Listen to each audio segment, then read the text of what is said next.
And what is up, everyone? I am Joe DeHoyos. I'm the host of Beyond the Woodline. Real quick, before we get to going, I always have to give a little announcement before the show starts.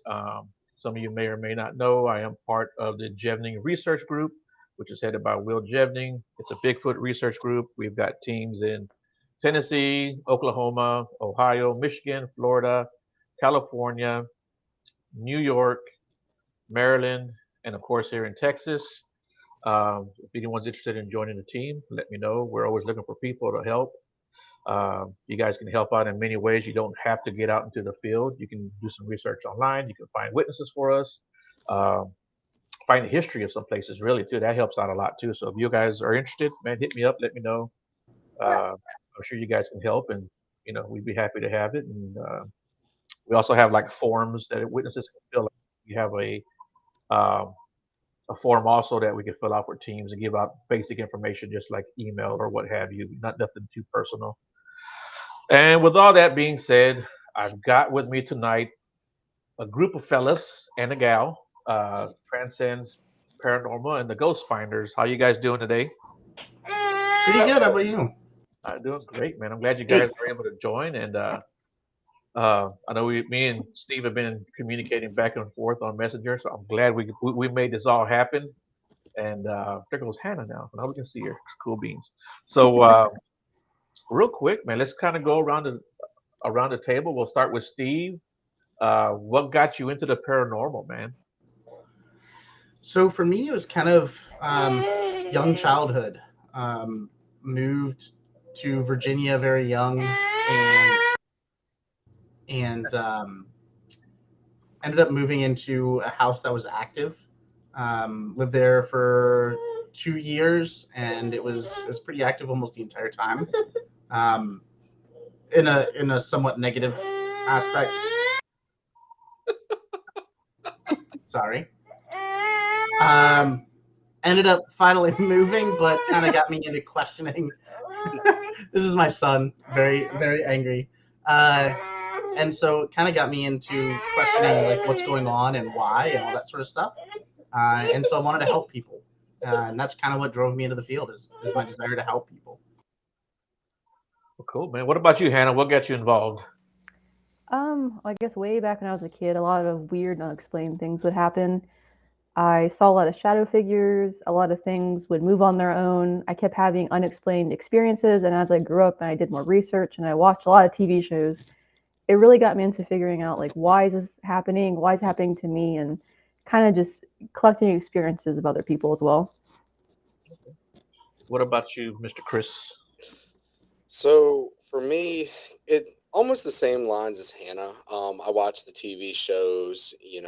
I went to Gettysburg when I was in high school and saw some things that I just couldn't really understand. And then I kind of put it on the back burner for many years until one Halloween event.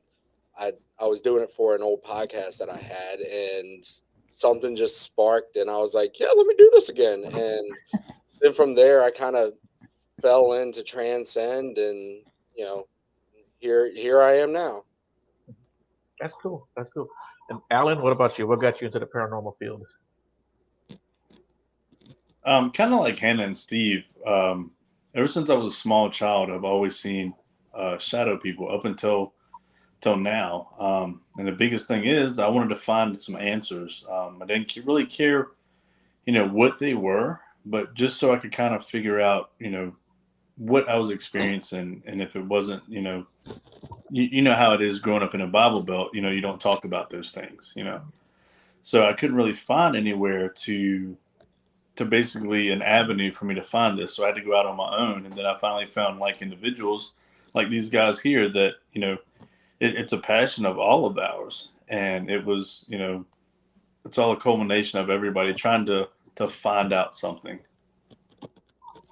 Yeah, no, yeah, I totally get that, man. I was even as a kid, I loved this stuff. I loved the UFOs and the paranormal stuff and the Bigfoot stuff. I remember buying a book and it had all that stuff in it, and it even had stuff like on spontaneous human combustion. So Hmm. you know, I, Yeah, so did I. yeah, right. Did you have the Like, one where they had the lady that like, her only like her legs were in the chair? 'Cause yeah, and yeah, then right. there Yeah, was that a was whole. Yes. the Bermuda Triangle, and I thought that'd be a more prevalent issue as I grew up, but it's not. So Yeah. You're like, I've got to prepare for this. Like, yeah, I I'm need, prepared. It's not I gonna need to happen. get ready for this. This is going to happen. Right. Yeah. You always thought you'd wind up in a triangle somewhere, or stuck or trapped in quicksand. Right. That was like Yeah, I'm still waiting. I'm prepared, but I've never you know, crossed quicksand, so I'm kind of disappointed in that. So a few of you have talked about shadow people. Um, what do you in particular mean by shadow person? We'll start with Hannah first. so for me, it happened. So my family and I lived in West Virginia for a few years because our house was being built here in Virginia, and we lived in this apartment complex in the middle of the mountains and nowhere. And excuse me, my parents still don't believe me to this day. They think I was like kidding or whatever. But every night I'd wake up and it was like an outline of a person, but all black and kind of like staticky in a way, like like how cable staticky. It was like that, and it would just Okay. stare at me every night. And then I would leave and go to like the living room or my parents' room, and I would turn around and it was like following me. But once we stopped, or once we moved, excuse me, that stopped happening. So it's always been kind of like a just a figure, but staticky, like a television. Okay. Mm. What about you, Chris? You said you saw a shadow person also, or had experiences? I have seen shadow people, but my first experience wasn't that. It was actually the best way to describe it was a large, like blue and white beach ball sized orb come up out of the ground and then make a hard 90-degree turn behind a tree. Oh wow, wow. So that Yeah. was outdoors, right? Yeah, it was outdoors. I did something that you shouldn't do ever in ghost hunt on national land, but that was 12 years ago, I think, 13. But I think yeah, I'm in the clear now. yeah, Or maybe you just exposed yourself. I don't know. it's So past the whatever it's called, the The statute limitations. yeah, that mhm. thing. The statue or statute? Statute. Statue. But no, yeah, I've seen shadow people running across walls. I had an encounter at a location where I saw these like two eyes come up out of like underneath stairs, stare at me long enough to blink, and then go back underneath. That was pretty wicked. Yeah. So yeah. What about you, Alan? What was your shadow person experience like? As for me, it's not really a shadow person per se. To me, it's more of a shadow world. So I see things that could be the size of a mouse that's running around, but like a person 8-9 foot tall. They always vary in different darknesses. So to actually know really to pigeonhole them into one group, I really can't. Okay.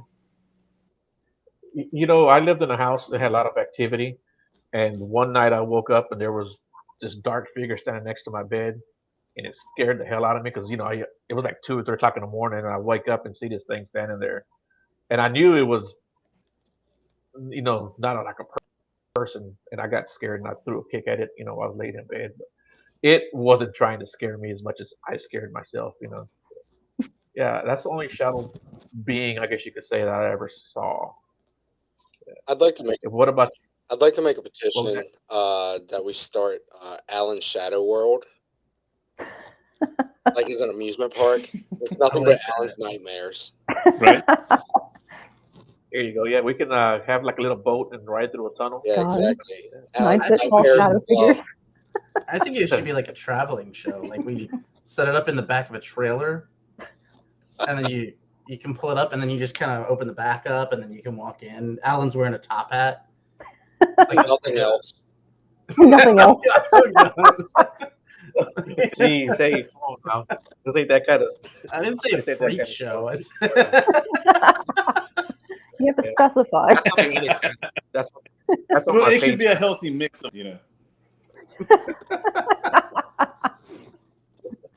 A healthy mix. Okay. Yeah. Oh man. So, like, what was like your first validation that there was something beyond this world? You want to talk about that, Steve? Um, for me, it was kind of going back to being a kid, and when we first moved into this house, it was a newly built house, um, and one of the first experiences I had was listening to a piano playing at like 3 or 4 in the morning, and we had a piano in the house, but you know, nobody was playing it at like 4 a.m. At least no sane person. The only two people that could play the piano in the house were myself and my mom. And my mother was definitely not. She was asleep. Um, but it would be clear as day just listening to somebody play the piano. And then it would sound like muffled conversations, people talking downstairs or outside, like directly outside of my bedroom. And so that scared the hell out of young Steve. Um, and so that's kind of when I was like, okay, there's got to be something else.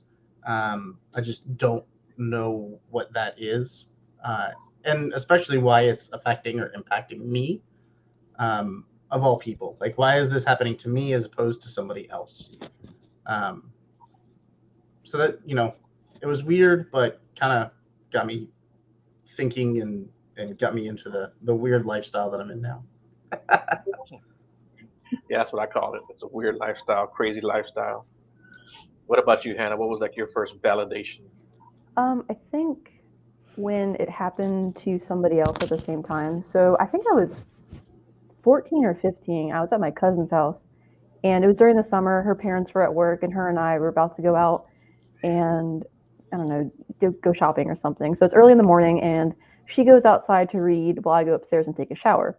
So I'm in the shower, and I hear her like banging on the door and like rattling the handle, and she's like, "Hannah, hurry up! You're taking too long." And I'm like, "I just got in here."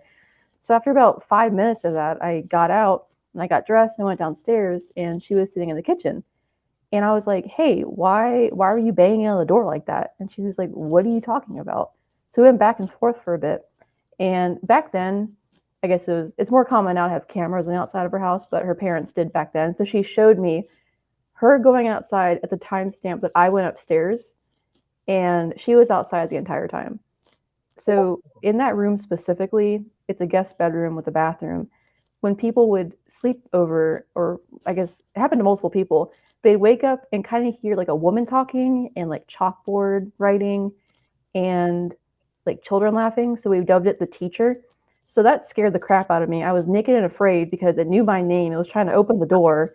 So that was my first experience because it happened to my cousin, and then her friend came over and she was like, "Oh my gosh, it happened to me too. It knew my name." So once I got validation from other people, I wasn't crazy. I was like, "Hey, something weird is going on." So I never took a shower there again. Moral of the story: don't take showers in haunted places. Yeah, there you go. Yeah. There you go. I like the naked What and about afraid part. Oh, I was naked and afraid. Let me tell you what. Now you're afraid to be Our naked. ratings ought to go up now, I guess. Yeah. What about you, Alan? What was your first validation, true validation? My validation really didn't come until probably around 2005, and that's when someone actually saw the same shadow that I saw. Because I never told anybody about anything like this. Because, like I said, growing up Southern Baptist, you didn't talk about that stuff. Um, so that actually let me realize that, hey, maybe I'm not as crazy, probably just a little crazy as I thought I was for seeing this stuff. So that actually, solidified that there actually was something else out there that other people could see. And Mr. Chris, what about you? What was like your first validation? Ooh, I don't know. I mean, I'll be completely honest with you. Like, there's still things like if I see something, I'll acknowledge it, but at the same time, I don't. I don't know. It's weird for me to be like, yeah, that's exactly what I saw. This is exactly, that skeptic in me still hits like that point in your brain where you're like, did you see a shadow or was your eyes playing tricks on you? So for me, validation has to be very clear. I have to see the lady in insert whatever color dress here to walk up to me and say, "Hi, how you doing?" For me to go, okay, that's a legitimate proof. Right. Okay. That's pretty. Yeah, that makes a lot of sense actually. Yeah, as, Hannah talked about her shower, and then Shannon here, who will be on my show tomorrow night, she talks about she has a funny shower See, You'll story. need to I'm not share In the alone. house. yours. It's Yeah. yeah. Shannon, you need to So share. You need to share your haunted shower story. Yeah, I too have I'm a not haunted alone. shower story. See, naked and do you afraid. It's really? all of us. It keeps happening. It's a common Yes. occurrence. Yeah. So real quick, I was taking a shower. And I used to live in a house many moons ago, and I was in the shower, and it felt like someone took their finger and went down my spine like that. Oh, Yeah, and that was a creepy house. That's the same house that I saw the shadow figure. All my kids, I have three. They've all experienced and saw stuff. Um, I was like jabbed in the ribs one time sitting on the couch, and yeah. So what's your shower story, Steve?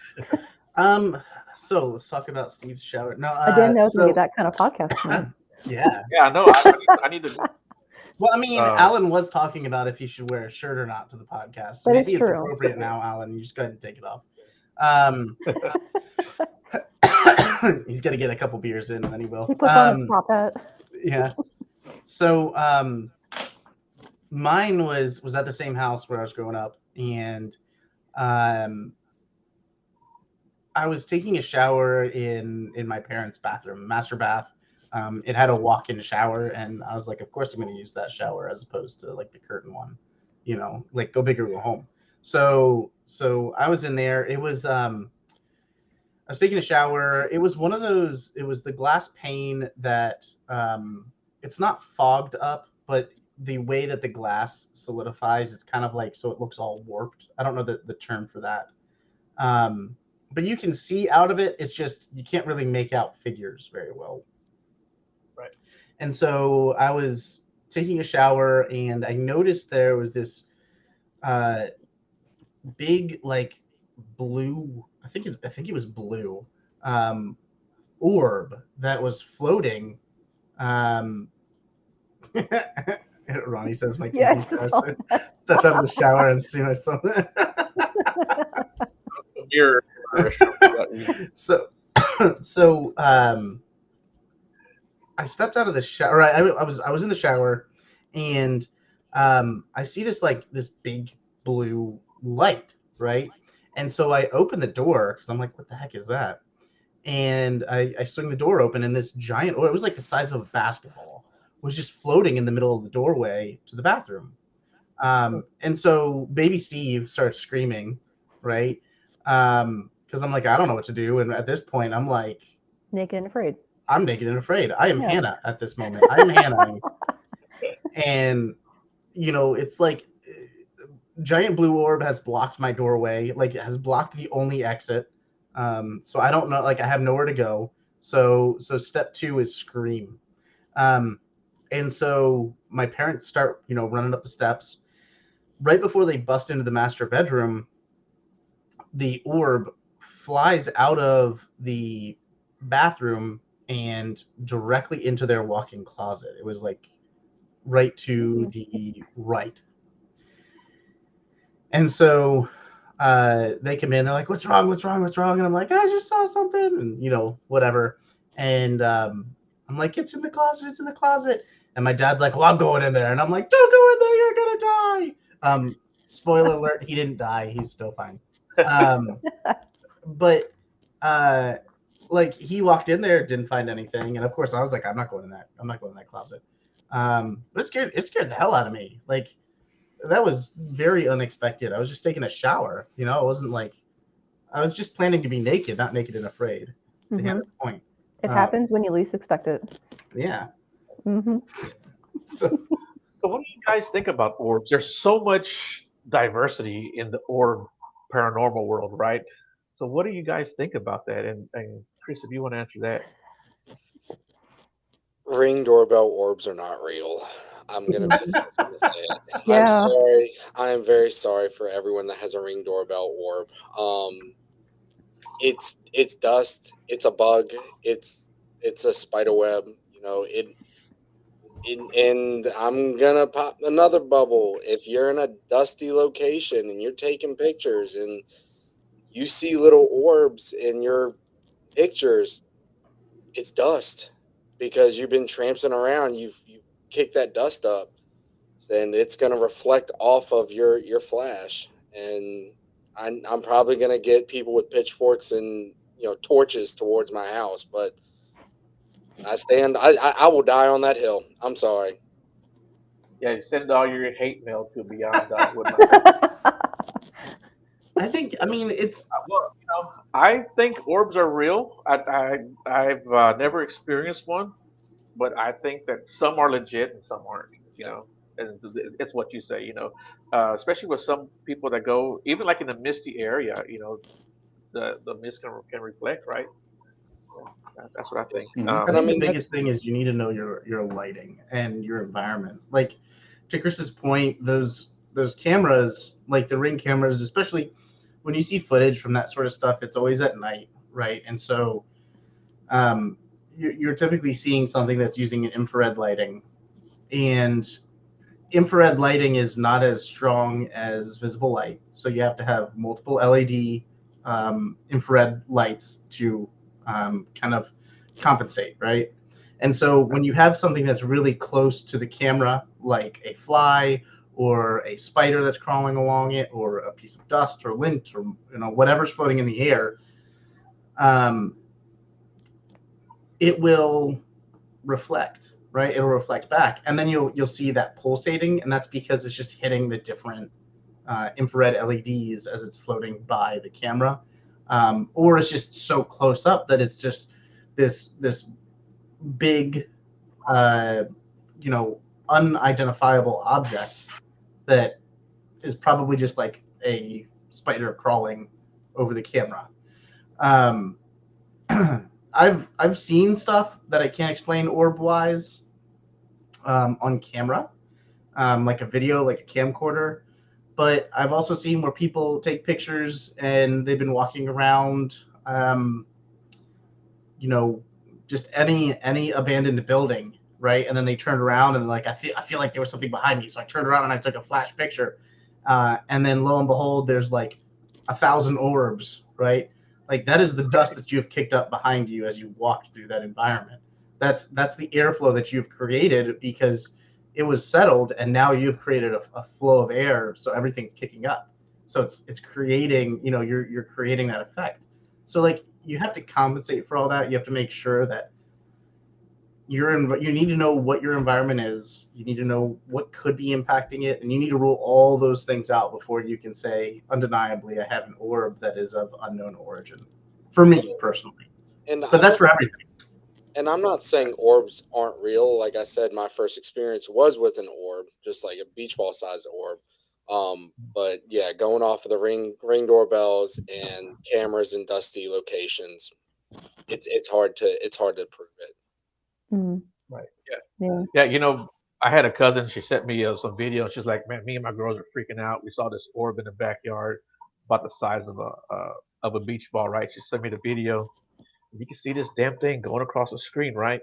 And I'm looking. I'm like, "What the hell is this?" And I keep looking and looking. And probably about the fourth or fifth time I look, you can look on the around the edges. These little things going like that. Those little legs. Yeah. So it was a bug going across. Yeah, the lens. And the same thing goes with lens flares too. When you take a picture and it's sunny outside, you're getting the flare off of Mm, that. So again, something you need to look at when you're trying to prove the existence of a paranormal activity or an encounter. yeah, I feel the same as they do. Like 99% of the time, it's just dirt, a bug, something crusty, musty. Because like a lot of my coworkers, they're like, Hannah, I need you to look at my indoor Ring Right. camera because something it went off when no one was there. I remember one time I looked at it and I was like, "What is that?" It was a big old cockroach, and it was so close to the camera, it looked like a blob just like running up. And I was like, "Girl, you got cockroaches in your house. That's not a ghost. That's a whole different problem." So Right.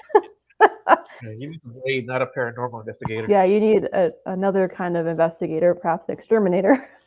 Yeah, who you gonna call? Not Ghostbusters. Now you're gonna call it the exterminator because even another time I was on an investigation and someone was recording and we're in a dusty, musty basement and we're looking back at the footage, and like the camera pans, and you see like this orb, this across the screen, and they're like, "Oh my God, it's an orb!" And I'm like, "It's lumpy. It's dust, people. We're in the mustiest basement ever." Like, you really got to be aware of your surroundings, and it kind of, I mean, I have seen things I can't explain. Obviously, we all have, but most of the time, things in the paranormal can be explained, and that's what I guess a lot of people who want to get into it or find entertaining, they don't want to hear that because they want to be like, "Yeah, I saw a ghost, I saw an orb," but a lot of it's just sitting around and going through dust evidence. So Yeah, it is what it is. unfortunately. Yeah. So I guess you guys So the investigate key as to a all of it is no, go ahead, Alan. I'm sorry. Go ahead. oh, okay. No, what I was going to say is like the word tonight is naked, right? So the key to all of like orbs and things like that is seeing it with the naked eye. If you're having to see it with a piece of equipment such as a viewfinder from your camera or something like that, more than likely it's not something that's true. And you also have to remember that dust is multifaceted. And is comprised of many different things. As it moves through the air, it's actually spinning. And while it's spinning, it's going to reflect differently each time. So that's how you get your undulations and things like that. And why that, in one section, it may show up. And then right down the wall, it does show up. Yeah, you use big words, undulation. And naked. And yes, naked. That's the key word of tonight. Everybody take a shot every time we say naked. How about that? So you guys do investigate together as a team? Mm-hmm. Yeah. What are like some of your favorite places you guys have gone? I like St. Albans Sanitarium every time we go. St. Albans is always fun. Yeah. It's definitely one of our favorites. We've been there a lot, and What's the history of that place? Alan, do you want to dive into the history of St. Albans? Yeah, that's Alan's. This is Good on Alan's history. territory right Yeah. here. I don't want to take this away from him. Yeah, we can. Not jump in anytime, So it started off as a Lutheran boys' school. It went for a while. It was doing really well. Except it did have a bad reputation of kind of, I guess, starting to push kids to be more of bullies. And as time went on, it got worse and worse. They got away from academics and started getting towards sports more, which kind of fueled that even more. After a little while, the guy that started the Lutheran Boys School left, and it lasted a few more years after that. If you guys know anything about Southwestern State Hospital, there was a doctor there named Dr. King. He had a dream to where he would end up starting a facility where his patients were actually treated human, where they could go and be free, I guess you would say, and kind of feel like everybody else. So in turn, Dr. King left Southwestern Hospital and ended up buying what was then St. Albans Lutheran Boys School. He ended up buying the two buildings and then adding on an additional hallway in between the two, and then later started to build on more to it. He ended up having many different things such as gardens, acres for livestock. Basically, it was kind of like the Club Med for mental patients. But as we look back on it, we see that it wasn't as great as they thought it was. But you also have to remember at that time, this was cutting edge science to them. And I'm sure that we'll look back and see that, some of the things that we, were kind of barbaric to the people 100 years from now. So fast forward a little bit further, it ended up turning into, I want to say it was another, just like a regular hospital for a little while. And it also still remained a mental facility as well. And then later that ended up closing altogether and got moved to the new St. Albans Hospital. And it's had a couple of different things since then. There was like a child's daycare camp there in the actual King Center, in one of the places where we like to stay a lot. But that's just a really, really quick, not really in-depth, history on it. Steve, is there anything you want to add to it? I I don't think so. I mean, it's a really interesting place because it does have a multifaceted history, and a lot of it can almost play on. Um, I guess a lot of it can kind of play on itself based off of what time period you're looking at, right? When it was a boys' school, um, the boys were known to beat each other up, right? And so you kind of have that, and then you go into the time period when it was an insane asylum, and there's a number of really nasty stories that come out of that time period in a very similar fashion. So when you go in there and investigate, you never really know what you're going to run into, and because so many people investigate that location, um, if you believe in the idea that you can bring hitchhikers with you and drop them off, um, there is a lot to really work with there because there's probably stuff there that wasn't there last week at this point. You know what I mean? Just because so many people make their way through. It's a paranormal research facility. The only other time that I think folks go in there is if they're on photography tours or if they do the haunted house tours in October. Otherwise, everybody that enters that building is a paranormal investigator that more than likely has been to a number of other, historic and haunted locations. So you never really know what you're bringing in. There's also a number of stories that people have built out and passed down over the years that, although they can't be validated and haven't been validated historically, are still shared and told. And what's really interesting is when you get EVPs around that story, but there is nothing stating that this actually occurred or this name, these people were actually there. But now you've got something that's kind of built out its own space in the world, that historically never happened. So it's a really, really cool place. What are some of like your experiences there, or like some of the evidence you've captured at that place? Oh, Chris and I got one. Yeah, so we Get out of were. my brain. Get out of my brain. So it was me, Chris, and then another investigator team named Megan, and we were sitting in a room downstairs because it used to be also like a children's summer camp at one point. And in this room, there were a bunch of, I guess, stools, and like on the wall, there were like kids' handprints. So we're like looking at the handprints, and we're like, oh, the kids are here. And the stools were in, I believe it was a straight line. And then someone called us because we were doing an investigation, like, hey, we're going to do something. So it's just us down there. We walk we're away for 5 minutes, and we go back to the room to get those stools. We're like, hey, we're going to do like an ST session or something. So we need to sit down. So the three of us walk back into that room. We can automatically see our breath, and we couldn't anywhere else. And again, it's summer outside.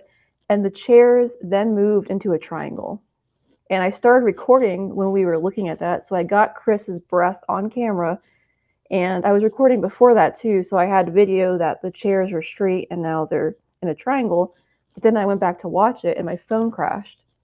And it's never done that. I had the iPhone at the time and I lost that footage. So to this day, don't know what that was. Something unexplained because I've never seen my breath in that place before. And we've gone several times. And also, no one could have gone behind us and moved those stools into a triangle. So that was very interesting. Kind of scary, but kind of cool. Yeah.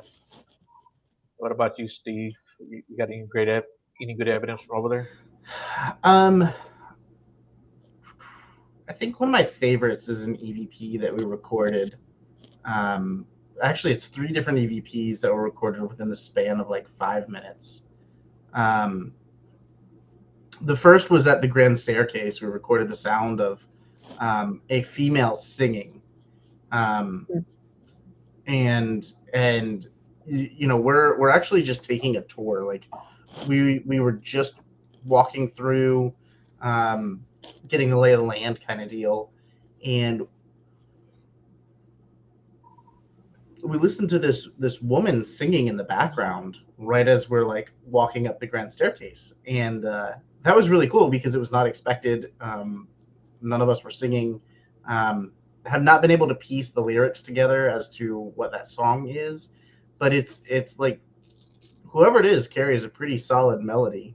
And so we get upstairs, we end up in what is referred to as Jacob's room, and we record another like class A EVP of a what sounds like a young boy saying, "I am Jacob." Then we leave that room and we start walking down the hallway in the King Center, and we record the same voice say, "Oh, my poor little Jacob." And it was really cool because this was just on the tour. This was right as we had got there. We were just kind of one of the very first times being there, so we wanted to get, a tour so that we didn't get lost because it's a massive building. My son's back, by the way. And it was really cool. What about you, Alan? Have you had any good experiences there, or any good evidence from that place? Yeah, I've had quite a bit there. I'd say this was probably about 3 or 4 years ago. We were there with National Paranormal Society, just doing a small event for most of our reps that could actually come because we were based all over the country, and everybody was flying in there. So we thought it was a good idea to go upstairs and set up a psychomanium chamber. There's an actual closet upstairs that you walk into it, and then there's another closet to where it's just a little tiny closet in the back of it. So we were going to fill that whole thing with mirrors and do a psychomanium chamber in there. So I went downstairs to get, I think it was some tea lights. And we're coming past the grand staircase. I was in front. My now ex-wife is behind me, and then my cousin's behind her.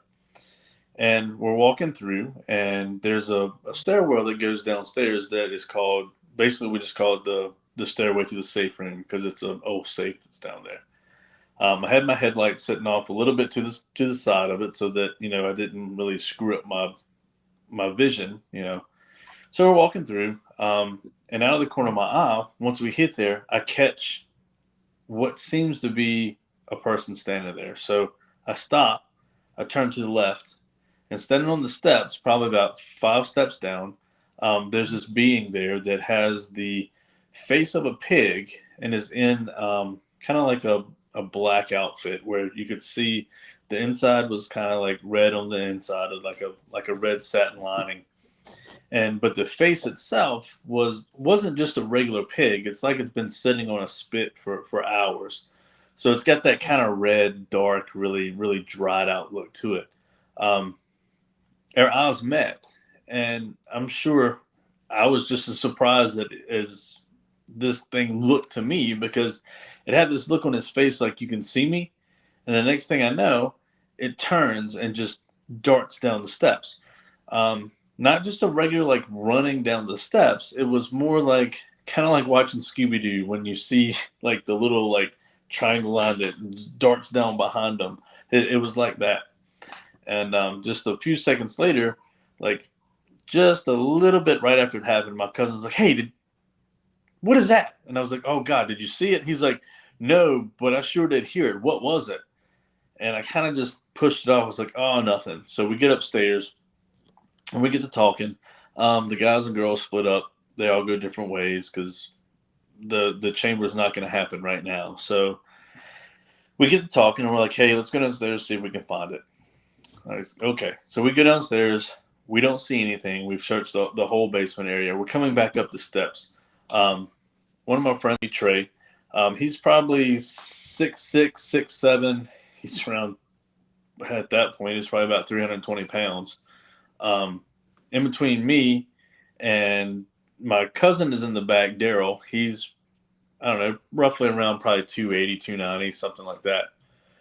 We get halfway up the steps. The next thing I know, Daryl's got pushed into me, and I get pushed into Trey, and we just kind of get spit out in this basically it's not really a hallway, but it's kind of like that. We'll just say hallway. So we get spit out into the hallway, and we're all standing there just like, what the heck just happened, you know? But for the rest of the night, like it was after that happened, it seemed like the whole place just went dead. I was to leave that next morning to go to hazmat training. So I leave and go down to Norfolk. And we go to this place called County Grill. I'd never been there before. We walk in. It's a barbecue place. First thing I see on the wall is this huge pig face, like a barbecued pig face, you know. And I was like, too soon, you know. So like this really, really messed with me. And it took me probably like 6 months before I did anything else. Really? Do you have any idea what that was? Did you do any kind of research? I've done a lot of different research. I can't find anything that really nails it down. The only thing I could find was a Middle Eastern deity that is supposed to be kind of like a demon. But other than that, nothing really, you know. But as I'm sure a lot of these guys will tell you here, I think St. Albans kind of gives you what it thinks will unnerve you, if that makes sense. Not everybody experiences the same things there. There are some of the things that are like reported that kind of seem the same, but I also wonder too if some of that is not, you know, you've already got that stuck in your head, and that's kind of like what you know, oh, well, this is near this room. This, you know, maybe this is Jacob. It's at Jacob's room, so it's got to be, right? So I don't know if, you know, if it's actually the same for everybody, or if we're just, you know, kind of making a correlation on our own. But I think it's kind of gives you what you want to see, if that makes sense. Yeah, and I think you're right. I think the power of suggestion is very strong once you get into that kind of situation. And I've witnessed that firsthand. Anytime I've gone Bigfooting with someone who hasn't gone for the first, you know, they've never done it before. It's their first time out. Every twig snap, every little noise they hear, they, you know, they kind of freak out and call it a Bigfoot, you know. Mm-hmm. Every time I hear that story, Alan, it always like gives me the chills because that's a creepy story, man. I've heard it so many times. Every time, I'm like, ooh. And I don't know what it is about a pig head, but that's kind of creepy. Yeah. I think the creepiest part is it recognized you looking at it, and usually that doesn't happen. Mm-hmm. So that just is kind of freaky in itself. Did your cousin tell you what he heard?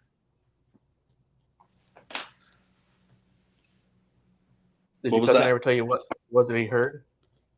No, he got pushed. He felt a hand in the middle of his back pushing him up. Like he didn't run. Like I didn't hear him running. You know, he was. I don't want to say levitated because that, you know, but like he was being pushed straight up. Like he wasn't really taking full steps on the steps. You know. Right. Cool. Yeah, that's crazy. And I've heard of people getting pushed downstairs. I think if I ever go on a paranormal investigation and I'm on stairs, I'm holding onto that rail. Well, I think I really like that story in particular because, you know, we're kind of fed the idea that entities or, you know, ghosts, spirits, whatever, you know, what have you, have this sense of omnipotence, right? They can see everything. They know, you know, maybe not everything, but a vast majority of things. And I always find it interesting because if that were the case, then why would whatever that was be as surprised to see Alan as Alan was to see it? Yeah. Which leads, you know, to the question that are spirits, you know, omnipotent or omnipresent in that sense, or maybe they aren't. Who knows? You know, it could have been something different. Because we've run into really weird things like the crawler at St. Albans, which is this black mass that changes shapes and sizes, but will often be seen crawling on the floors and the walls and the ceiling, moving around the building. You know, So don't really know exactly what that is, but I don't know. It's always interesting to me. Love that story. Alan, I have an idea for you. Okay.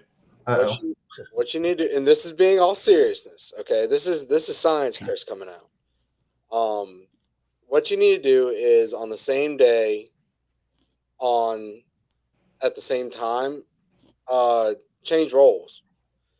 You dress up as the man bear pig and come up the steps and see if you see yourself. Just an idea. I mean, it's worth a try anyway. Maybe what you saw and it being surprised was actually you being surprised that you have seen yourself. And then it just saw it. Alan just saw himself. He's like, "Oh my god, I look like that," and then ran away. Or He was like, ew, and then he just ran. Ew, yeah. Like the whole doppelganger thing, or like I look better with the pig head. That's Maybe- Alan. that's what the science said. maybe future Alan took the pig head from the barbecue place and teleported past There Alan. we go. Scared the crap out of him. Scared himself. Mhm. Yeah. It's just a time traveling prank. Yeah. The whole moment. Yeah. What about you other guys? Have you guys ever been unnerved or scared? I get scared. I'll admit it. I'm scared of the dark, so that's always fun. I think one of the recent places that Chris and I went to, I was a little freaked out. We kicked off filming for the Ghost Finders recently for season 12, and we filmed at the Randolph County Infirmary, and that was a really cool location. But we also had the opportunity to go and investigate another location that was nearby. That right, Alan just wanted to pull quick. We got to investigate another location that was nearby, not open to the public quite yet, and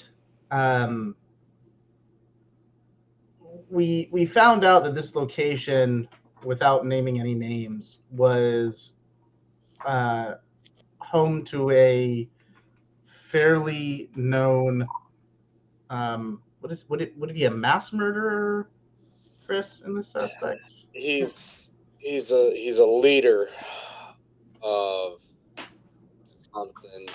See. Here's the problem: is we're gonna anything we say. Can't give it away. Yeah, I'm not allowed to give it away quite yet. he was a big leader. He was a influencer of his time. An influencer. He killed a vast amount of people. Yeah. And so we were in there investigating. It was a church, and we were investigating this church. Did not expect to get anything, honestly. But we were like, we're here, why not? You know what I mean? Why not check this place out? And it was this tiny little white church smack dab in the middle of a neighborhood, like suburbia. And we walked in there, started looking around a little bit, and I guess at one point Chris went upstairs by himself to do just a solo EVP session in I can only assume and describe is a very weird baptismal room. Which I got thinking about it afterwards. I don't think it was a baptismal room. I think maybe it was just like storage, but like it was like super weird how it was set up. It was really weird. Whatever it was weird. And so he's up there by himself. The rest of us are in the basement. And we're walking around just checking it out. And at one point we heard this extremely loud bang. And it was significant enough that in the basement we watched the floor, like the ceiling tiles, it was a drop ceiling. We watched them shake. And Chris felt it on his, he felt the reverberation from the floor where he was standing. He felt it through his feet. Yeah, it was in my feet. It was ridiculously loud, and so we start running upstairs because I'm like, oh god, Chris just ate it. Like he was trying to walk down some steps and he just went head first. So we're running up the stairs. We're like, like we're yelling like, you okay, you okay? And then Chris is running down the stairs. He's like, what the hell was that? So like we're like, all right, well everybody's alive. And what's interesting is we left two women in the sanctuary. They didn't hear it at all, but in the basement we heard it, and then on the second floor, Chris heard it. So we kind of traced it back, and we're like, okay, well, there's where did this have to occur, so that we could have heard it, but maybe the girls in the sanctuary didn't hear it. And there was this really weird tiny room behind the sanctuary, and we're like, okay, well, let's do an Estes method session in there. So did an SD session in there, and without getting into too much detail, because I can't quite yet, I essentially felt like I was co-host of my own body.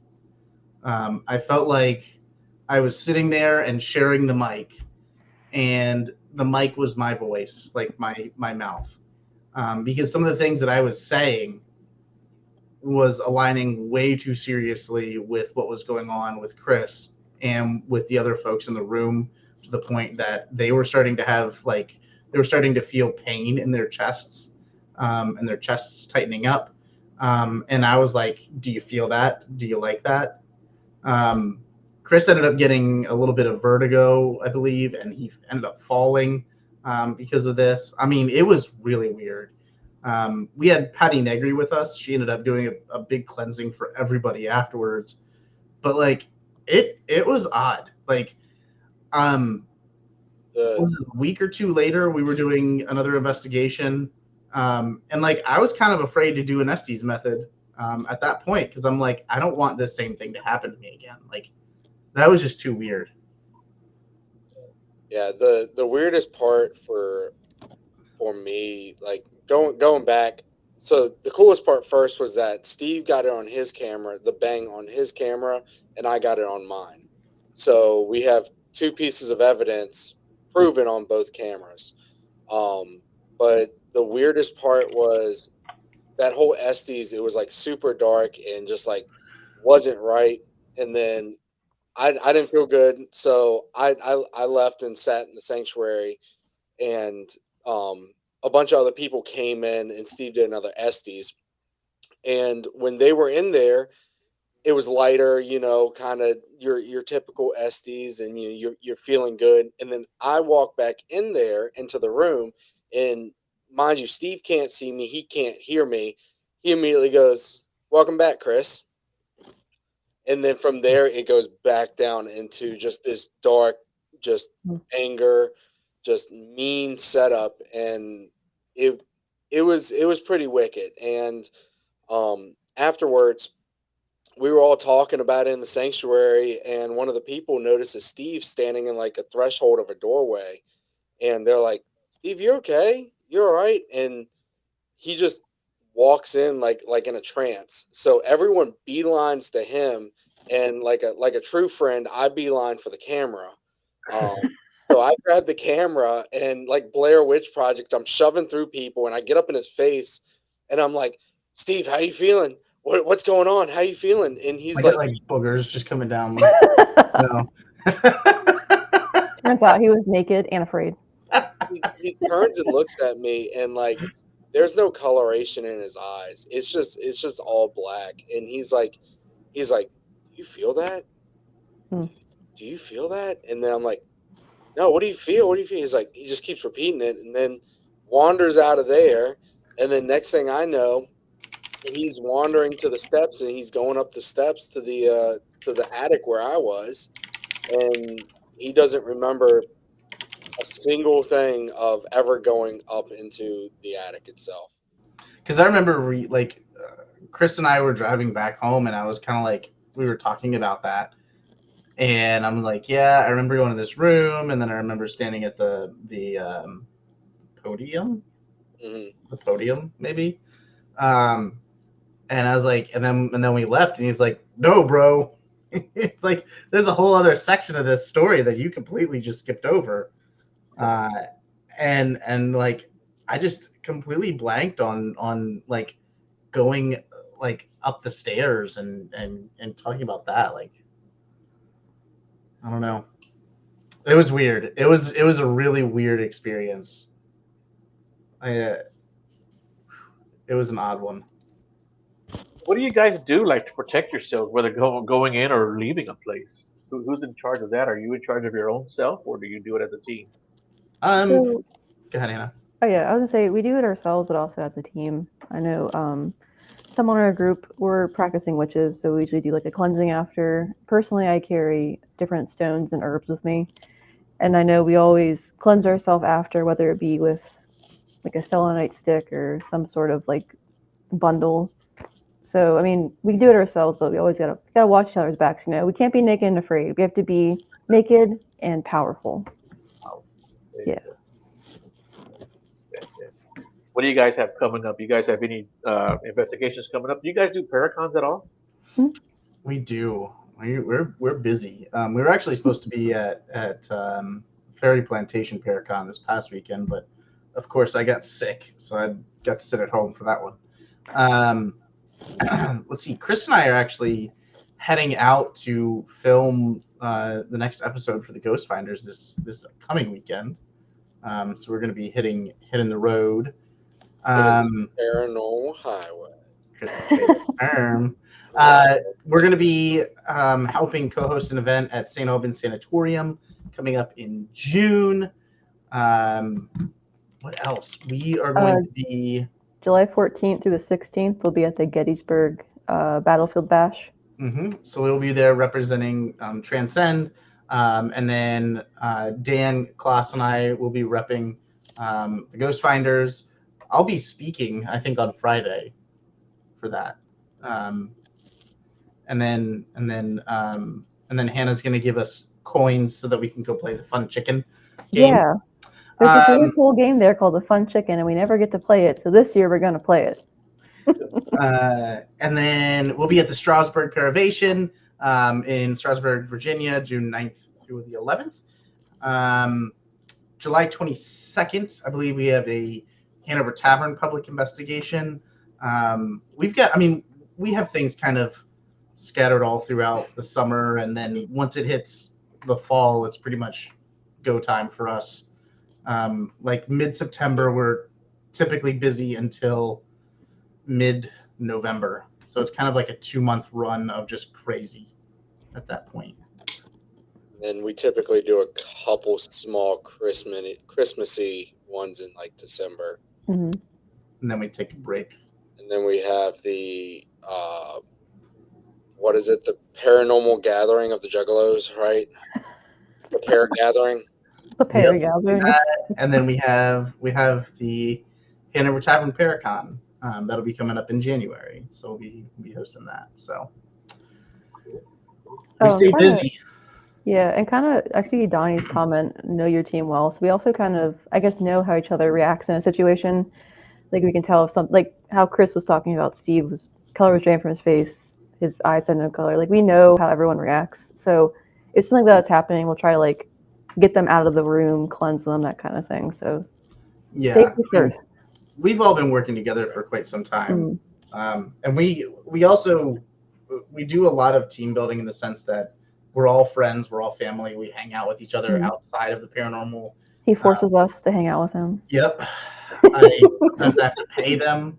My check's late this month. Sorry. Get my secretary on that. Chris, get her a check. But we hang out, and we make sure that we get to know each other, and we can depend on each other's back. Dynamic connection. Awesome. Perfect, Donnie. I'm holding you to it. But we have each other's back as opposed to just being a bunch of strangers, going into creepy buildings in the pitch black, not knowing if you're going to get shanked or not. Like we trust each other and, know that we're going to pull each other through any situation. If And Chris gets shanked, I get shanked. It's like I a was team gonna effort. say, Yeah, I was gonna say we're all getting shanked at that point. yeah, together. Team shanking. Thinking and being naked. That's all that matters. It's like that. It's like that team tattoo that we all got, except it was just Megan. It was. Hey, I got it. I got it. I got the team tattoo of a ghost, so I got something. So like we're coming up on the end of the hour here, but real quick, what do you guys do when you're not doing the whole paranormal thing? What do you do besides the paranormal? Let's start with Steve. So by trade, I'm a software engineer, so I do programming. I also love antiquing. I love history. So I do a lot of history stuff, historical preservation, restoration. I also have 2 kids and a wife, and so we hang out and like to go and take trips, and we go to the park, and we do things that crazy young kids like to do. So we go insane quite a bit too. But yeah, and then hang out with the team. We do a lot as a group. Even outside the paranormal, all of us will get together and hang out. Maybe it's we have yet to, but we are planning a board game night at some point. Hannah, you need to get on that. I got my charcuterie board recipes ready.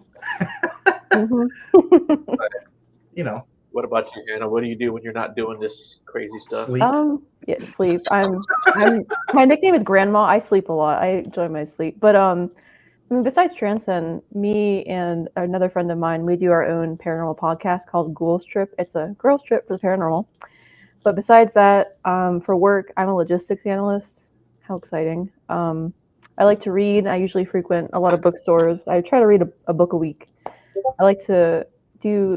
I try different cheeses. That's the charcuterie board. I also like to, I don't know, I've been kind of naturey lately.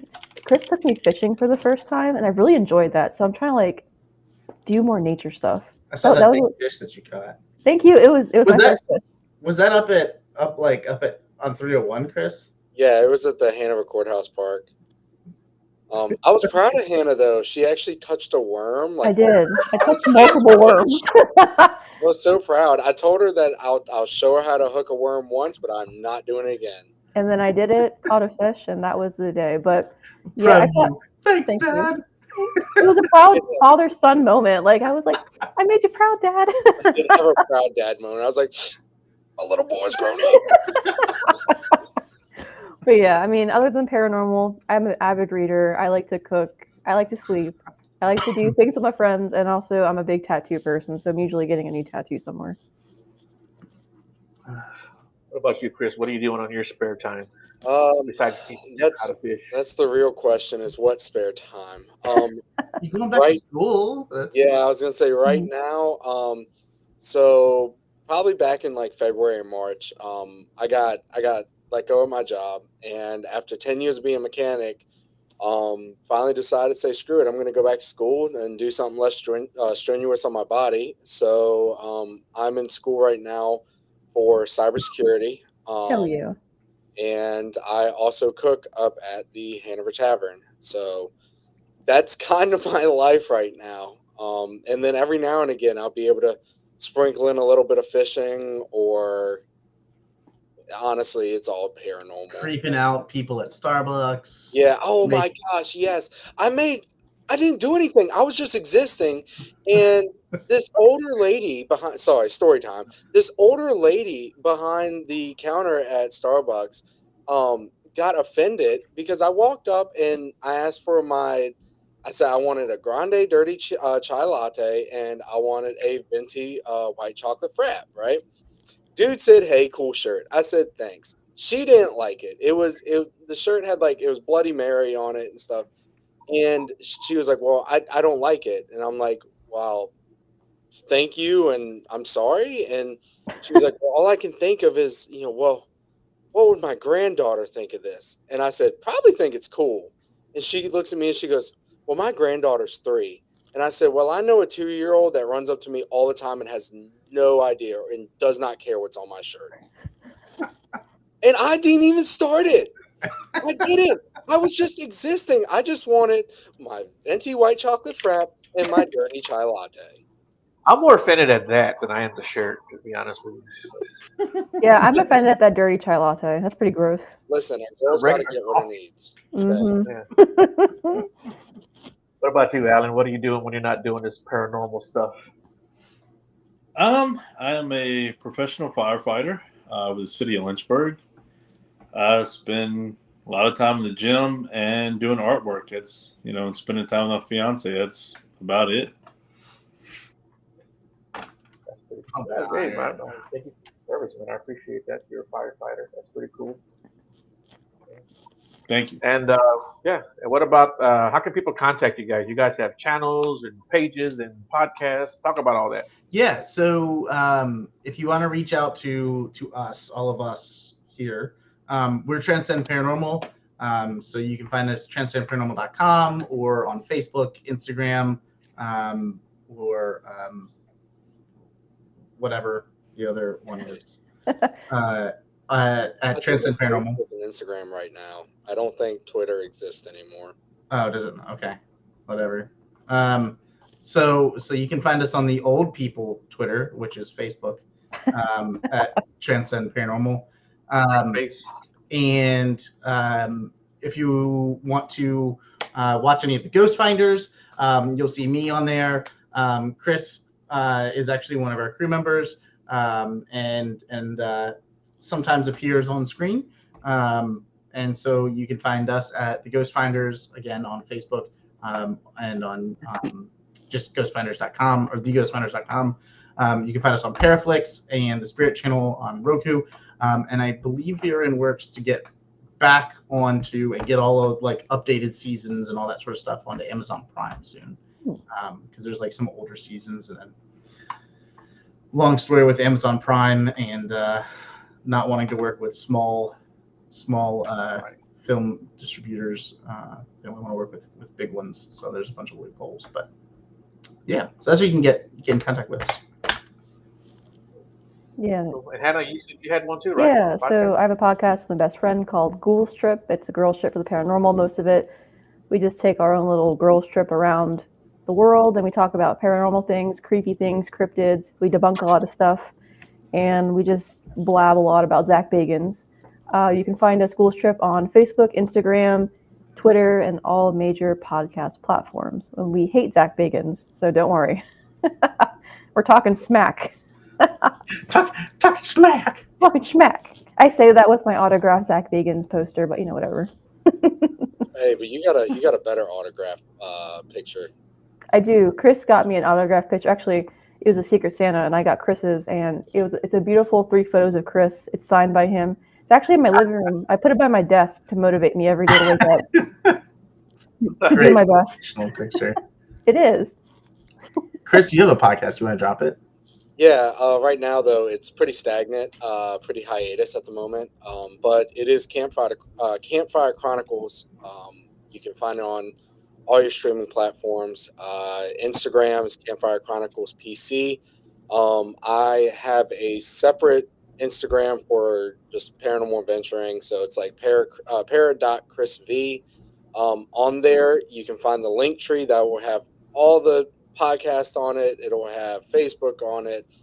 It'll also have the YouTube to the new Chris and Steve collaboration of Eerie Encounters, where I forgot to talk about that. Yeah, when we're driving back from different locations and we have nothing to do for 7 hours, we will vlog for an hour long, and just kind of recap on what happened at the location, and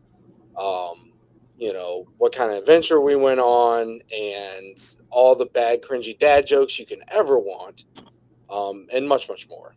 So you can catch that all on the para.chrisv Instagram in the link tree. It was a really good episode. I like that. I watched it while I was chilling. It was good. Yeah, and that's Eerie Encounters on Facebook, and on YouTube. And I also found out that it's going to be brought onto the Spirit Realm network on Roku. Ooh, I didn't know that one. I didn't know that one either. Surprise! And Alan has a page as well. Yeah, it's not as out there or anything, but it's just paranormal side of Alan Marston. Nice. It's on nice. Facebook. So Well, cool, guys. I really appreciate you guys coming on. I know you guys are busy as hell, so thanks a lot for doing the show, man. I appreciate Yeah, it. thanks for Thank you having for us. inviting Thanks us. for having us. It's been fun. And I'm not sure if you guys are members of the Beyond the Woodline fan page or not, but if you're not joined, and feel free to share whatever you guys want to share. I think you guys are awesome. So I think anything you share, I think everybody would appreciate it and want like it. So, man, thanks a lot for doing the show again. I appreciate it. You guys have anything you want to say to the people out there? Thanks for hanging out with us tonight. We had a blast. Yeah. And I think Shannon will have to share her spooky shower, Naked and Afraid shower naked and story. afraid shower story tomorrow night. So everybody has that to look forward to. Hmm. So that'll be probably pretty funny. Late. I don't know. I'm not going to promise anything. But anyway, cool, man. I appreciate it, guys. Thank And you guys hold on real quick. And everybody else, like we were saying, I got a show tomorrow night too. So you guys tune in tomorrow and check out, and you might hear a shower story. So. More shower stories. We're just setting you up for failure. I'm gonna get banned. All right. Well, you guys have a great night, and everyone in the chat, man, I appreciate you guys. Like always, you guys do a great job. And you guys hold on real quick, please.